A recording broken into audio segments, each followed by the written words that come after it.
आपली कुठेतरी एक प्रामाणिकपणाची भूमिका असली पाहिजे। आम्ही पण लढायला तयार आहोत किंवा आम्ही जर एकजुटीने राहणार आहोत, ही जर आपली भूमिका नसेल तर प्रत्येकाला आपल्या अंग काढणार आहे। ते प्रत्येकाला शेवटी बघा, प्रत्येक जण प्रत्येक पक्षात काम करतो, तर समाजून कधी काम करणार आहोत?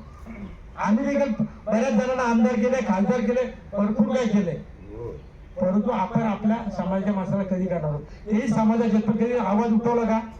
सभागृहात नाही उठवला। म्हणून आपण काय निर्णय घ्यायचे? पण मी भावनिक होत नाही, ते कोणाला तरी आपल्या खड्ड्यात टाकण्यासाठी नाही, परंतु आपल्याला एकजुटी दाखवायला लागेल। पण ती कशी दाखवायची त्याच्यावरती बोला, बाकी आता आरक्षणावरती बोलू नका। तरंगे पाटील काय भूमिका येणार एवढं आपण कोणी मोठं नव्हतं की आपण भूमिका घ्यायची। शेवटी राज्याची जी भूमिका असेल ती तरंगे पाटीलची भूमिका असेल। तरंगे पाटील खूप म्हणजे निस्वार्थी चेहरा आहे, निस्वार्थी आपलं नेतृत्व आहे आणि त्याच्यावरती आपल्या बोलण्याची कोणाची हिंमत नाही। छोट्या तेजपटींची ताकद नसती तर त्या ठिकाणी सरकारने लोटांगण घातलं नसतं। सरकार हातबल आहे, म्हणजे दुसरं कुठलं सरकार असलं तरी ते हातबल झालं असतं।